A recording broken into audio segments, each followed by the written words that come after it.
frères et sœurs, que la paix et la joie vous soient données de la part de notre Seigneur et Sauveur Jésus-Christ. Et bénissons le Seigneur qui nous a donné ce mois béni pour prier pour les âmes au purgatoire. Nous continuons notre méditation. Aujourd'hui, 5e jour du mois de novembre, nous parlerons des souffrances du purgatoire et nous parlerons principalement de la peine du feu.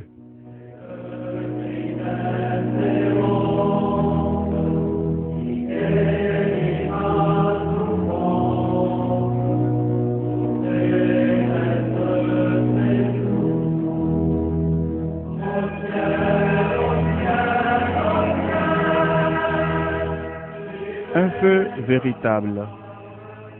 La grande tradition de l'Église nous dit que les âmes ne sont admises dans le séjour de la gloire qu'après avoir été purifiées par le feu. Évidemment, ce n'est pas celui de l'enfer qui ne s'éteindra jamais. C'est donc celui qui fera ressentir ses rigueurs en purgatoire. Telle est l'affirmation unanime de tous les grands docteurs de l'Église. Saint Augustin et Saint Thomas appelaient cela le supplice du feu. Ce seul mot fait frémir. Être tout entier dans le feu, dans un feu actif, pénétrant, qui atteint l'intime même de l'être, quel cruel supplice. Le feu matériel n'agit que sur le corps, et combien ses effets sont horribles. Qui pourrait soutenir un charbon ardent sur sa main une seule minute? Mais le feu du purgatoire agit sur l'âme elle-même. Il atteint l'intelligence, la mémoire, la sensibilité. Toutes les facultés en sont saisies et pénétrées. Devant ce supplice que nous pouvons à peine imaginer et que nous avons si souvent mérité par nos fautes journalières, posons-nous cette question. Qui parmi nous pourra habiter dans ce feu dévorant? Oh mon Dieu, préservez-nous du feu du purgatoire. C'est le souffle de la justice de Dieu qui l'allume et l'entretient. Il n'agit pas comme élément, mais comme instrument de la puissance divine. Il purifie les âmes sans les détruire. Le feu de ce monde n'est rien comparé à celui du purgatoire. Le feu de ce monde est un don de la providence. Celui du purgatoire est une création de sa justice. Non, disait saint Thomas, les fournaises les plus ardentes, les feux les plus cuisants auxquels on condamnait les martyrs ne sont qu'une ombre légère en comparaison des flammes dévorantes qu'on souffre au purgatoire. Ce feu, ajoutait un Saint-Père, est égal en tout à celui de l'enfer, moins la durée. Les peines de cette vie, quelles qu'elles soient, ne peuvent entrer en comparaison avec celles du purgatoire. Qui serait donc assez inhumain pour ne pas écouter les cris déchirants de ces êtres infortunés qui, du fond de leur prison, où ils brûlent nuit et jour, implorent notre assistance? Si vous étiez à leur place et que tout le monde eût pour vous aussi peu de charité que vous en avez pour eux, comment qualifierez-vous une pareille cruauté? Réfléchissez sérieusement et prenez des résolutions en conséquence.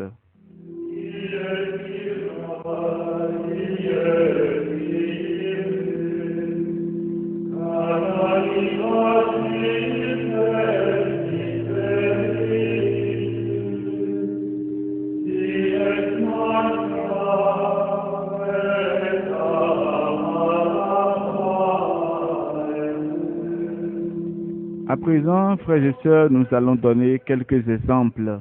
Le vénérable Stanislas Kostka, jésuite polonais, vit apparaître une âme du purgatoire, tout enveloppée de flammes et poussant des cris lamentables. Il lui demanda si ce feu était comparable à celui de la terre. L'âme lui répondit que le feu de la terre, à côté de celui du purgatoire, était un doux zéphyr. Mais le bon religieux, ayant de la peine à le croire, lui dit qu'il voudrait bien en sentir l'ardeur, si cela était possible. Ah, lui répondit l'âme du purgatoire, un homme encore vivant n'est pas capable d'en sentir même une petite partie. Cependant, pour vous convaincre, étendez la main vers moi, et vous en aurez une idée. Stanislas étendit la main sur laquelle le défunt laissa tomber une goutte de sueur. La douleur fut si vive que le vénérable Stanislas poussa un grand cri et tomba sans connaissance comme s'il allait mourir. Aussitôt les religieux accoururent et quand il fut revenu à la vie, ils s'informèrent de la cause de ce mal subit et du cri. Au récit de l'événement, ils furent tous remplis de crainte et prirent la résolution de multiplier leur pénitence, de fuir les plaisirs du monde et de raconter partout ce prodige afin d'éviter aux fidèles le terrible feu du purgatoire. Saint Stanislas Kostka vécut encore 1 an, toujours en proie aux plus vives douleurs de sa plaie qui ne se ferma pas.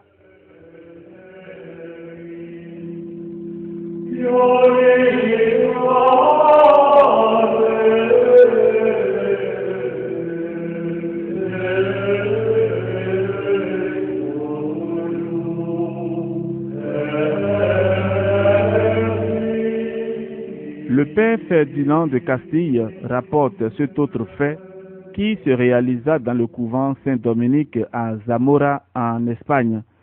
Dans ce couvent vivait un dominicain très vertueux, uni d'amitié avec père franciscain non moins saint. S'entretenant souvent des mystères de l'au-delà, il s'était promis de ne pas s'oublier après la mort. Ce fut le franciscain qui mourut le premier. Peu de temps après sa mort, il apparut au dominicain. Après l'avoir salué affectueusement, il lui apprit qu'il lui restait beaucoup à souffrir pour des choses légères qu'il n'avait pas expiées. Pour inciter son ami à travailler à sa délivrance, il lui fit voir les flammes dont il était dévoré. Rien sur la terre, lui dit-il, ne peut vous donner une idée de l'ardeur de ce feu. En voulez-vous une preuve? Il posa sa main sur une table et elle s'y enfonça profondément. Cette table, témoin du feu du purgatoire, est toujours conservée à Zamora, province de Léon, en Espagne. Frères et sœurs, écoutez ce que Sainte Catherine de Gênes nous disait dans sa biographie. De ce divin amour, je vois jaillir de l'âme certains rayons et flammes brûlantes, si pénétrants et si forts qu'ils sembleraient capables de réduire au néant non seulement le corps, mais l'âme elle-même s'il était possible. Ces rayons opèrent de 2 manières. L'une est de purifier, l'autre d'anéantir. Tel est l'effet du feu dans les choses matérielles. Il y a cette différence que l'âme ne peut s'anéantir en Dieu, mais uniquement dans son être propre. Plus elle se purifie, plus aussi elle s'anéantit en elle-même, et pour finir, elle est toute purifiée en Dieu. L'or purifié à 24 carats ne se consume plus, quel que soit le feu par où il passe. Ce qui peut être consumé en lui, ce n'est que sa propre imperfection. Ainsi s'opère dans l'âme le feu divin. Dieu la maintient dans le feu jusqu'à ce que toute imperfection soit consumée. Il a conduit à la pureté totale de 24 carats chaque âme, cependant selon son degré. Quand elle est purifiée, elle reste tout entière en Dieu, sans rien en elle qui lui soit propre, et son être est Dieu. Une fois que Dieu a ramené à lui l'âme purifiée, celle-ci, n'ayant plus rien à consumer, ne peut plus souffrir. Dans cet état de pureté, l'âme ne peut plus sentir que le feu du divin amour de la vie éternelle sans rien de pénible.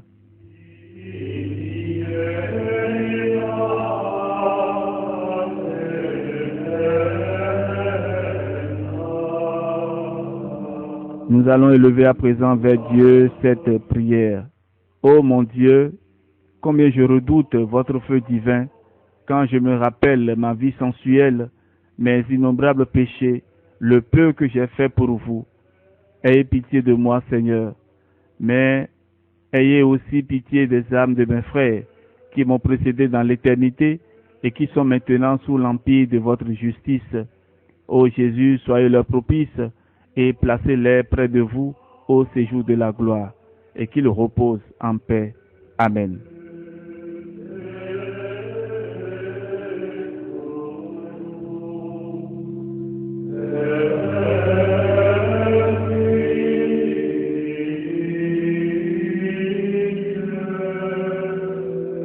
frères et sœurs bien-aimés, nous sommes à la fin de notre méditation de ce jour. Nous demandons au Seigneur la délivrance des âmes du purgatoire. Et nous voulons, à travers la récitation des litanies des âmes au purgatoire, demander encore miséricorde au Seigneur. Et nous invoquons aussi l'intercession des saints.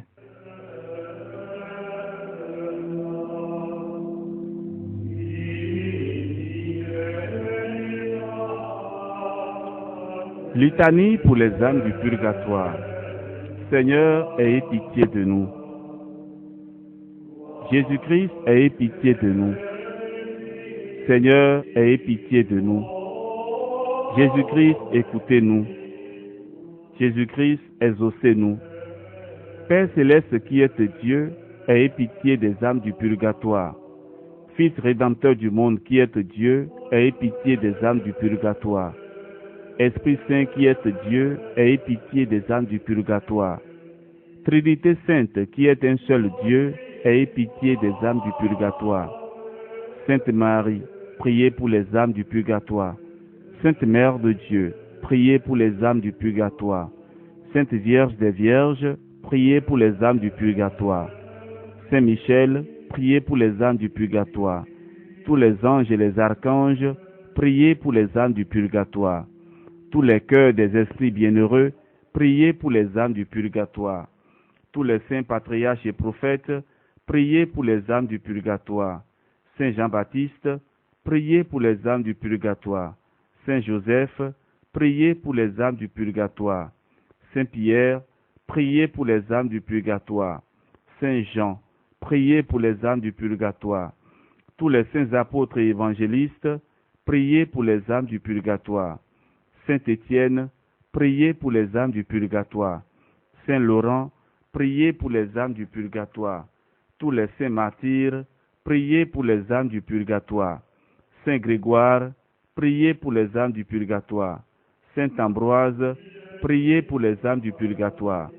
Saint Augustin, priez pour les âmes du purgatoire. Saint Jérôme, priez pour les âmes du purgatoire.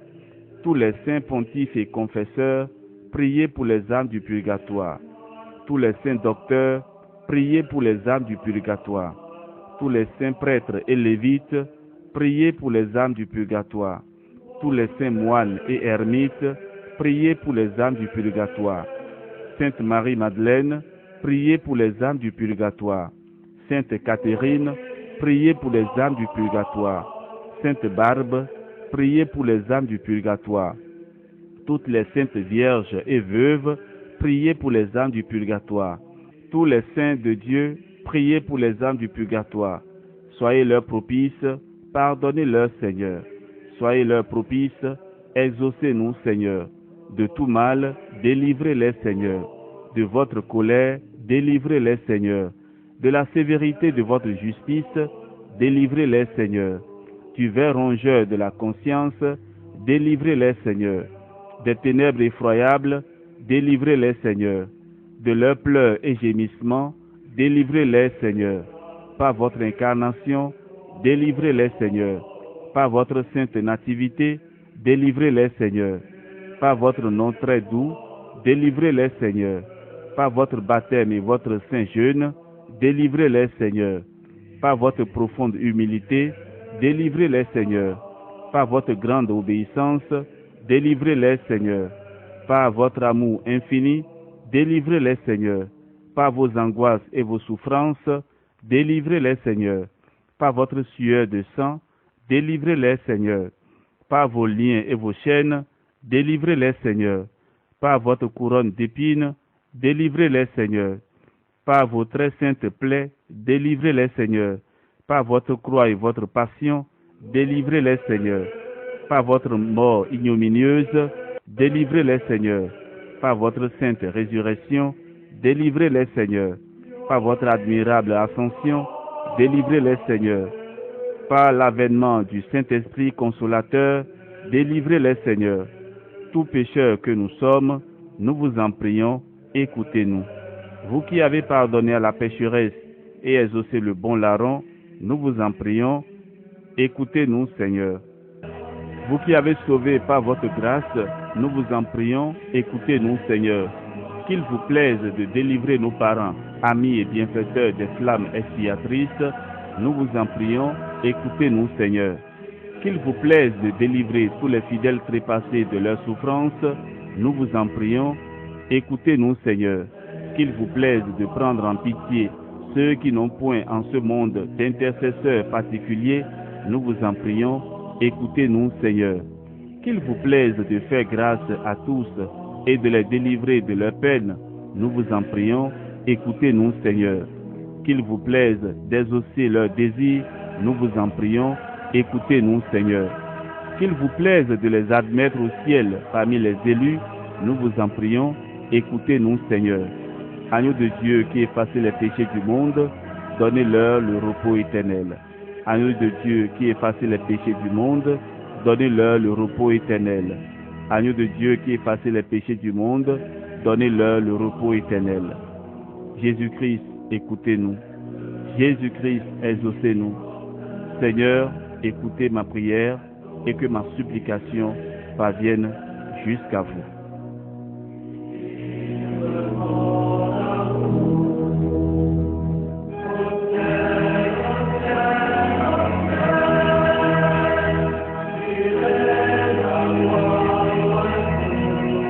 Que par la miséricorde de Dieu, les âmes des fidèles trépassés reposent en paix et que le Seigneur vous accorde sa bénédiction au nom du Père et du Fils et du Saint-Esprit. Amen.